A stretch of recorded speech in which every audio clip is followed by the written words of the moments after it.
Hi guys, welcome to our YouTube channel. Pierre here from Nordic Brew Lab, and today I'm going to explain to you our V60 recipe that we use behind bar. First, let me talk about the gear that we use. So today I'm going to use the Fellow Ode Gen 2 grinder with the stock burrs. I'm using the Fellow Stag EKG Pro kettle. I'm using a Hario Polaris scale and the metal V60. And sea breeze filters. When creating a V60 recipe for the store, we wanted something that was easy, repeatable, and consistent. And that's what this recipe is. It's the perfect go-to recipe for you at home. Yeah, let's get into it. So today we're going to brew this washed Ethiopian coffee from Cafelix, which has come from our range. It's a washed Ethiopian coffee. So remember, I'm going to grind a little bit coarser than what I would normally grind for Colombians, for example. So today on the Ode, I'm going to grind on 5.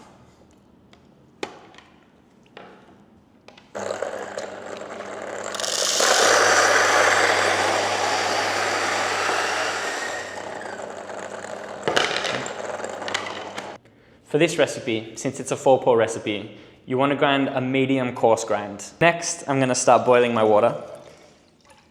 We use a standard of 94 degrees on all of our brews. In reality, if you want to experiment at home, you can lower the temperature a little bit for a little softer coffees. So all natural processes and heavily fermented coffees work well with a slightly lower temperature. But again, if you're just starting out, stick with 94 degrees. While the kettle's boiling, I can talk a little bit about our water. So the water that we use in stores is tailored with Apex. So we use purified water and remineralize based on the flavor profile of the coffee. Now, at home, you don't need to go that crazy. I would strongly recommend using some sort of water filter. We have the BWT Penguin, we have Extra-Soft filters. Another option is, of course, the Zeroewater if you want to explore further. But some sort of filtered water that softens your tap water is going to make a big difference in your brewing. Next, I'm going to rinse my filters. Today we're using the sea breeze filters, and we actually in store use exclusively sea breeze filters for all pour overs, specifically the sea breeze fast filters. So fast filters are going to draw down a lot quicker. You don't need to use fast filters at home, but just keep in mind that the brew times might be a little bit longer than what we have here today.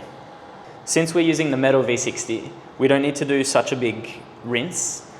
A big reason why you would want to rinse your brewer before brewing is to heat up the actual brewer. There's not so much problem these days with paper taste coming into the coffee, but you still want to remember to rinse the filters. First of all, to stick the filter to the brewer, as you can see here, but second of all, so that you heat the brewer. Since this is metal, it heats up very quickly, so I don't need to do such a big rinse. So now let's get into the recipe. First, I'm using 18 grams of coffee on the coarse, medium coarse grind.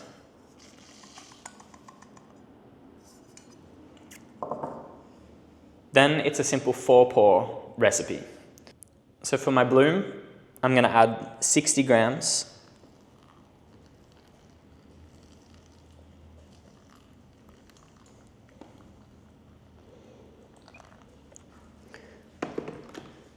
And then I'm going to let it draw down until 30 seconds. Next, at 30 seconds, I'm going to add another 60 grams, up to 120 grams in total. You'll notice that I'm using circular pours. That's the easiest and the most consistent, in my opinion.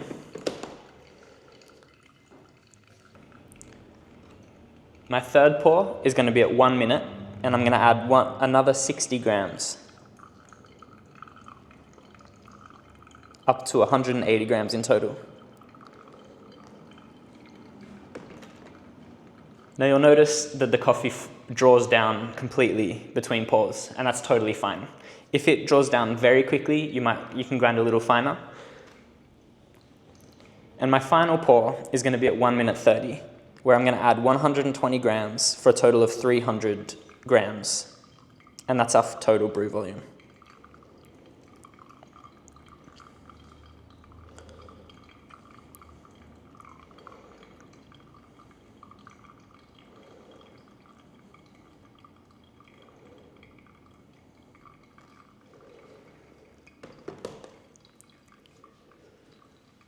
So we want to aim for a 3-minute drawdown time if you're using regular Hario paper filters. Since we're using the sea breeze filters, we're going to aim for 2 minutes and 30 seconds. Again, since this is a washed Ethiopian coffee, the drawdown is a little bit longer, and that's okay. You can also expect, if you have a more heavily fermented coffee, that the drawdown time is going to be quicker, and that's okay too. Remember to go after taste and adjust the grind size. Okay, and there we have it. So for this brew, we had a 3-minute drawdown. So I would probably grind 1 click coarser for this coffee. Again, I'm going to let my taste buds decide, and I'm sure that this is going to be a very juicy brew. Thanks for joining this video. Remember to subscribe to the channel. We're going to be posting a lot of excellent brewing tips and a little bit more about our philosophy at Nordic Brew Lab of how we brew and the different types of coffee. Happy brewing at home, and don't forget to tag us on Instagram at Nordic Brew Lab if you brew this recipe. Thank you very much. Happy brewing.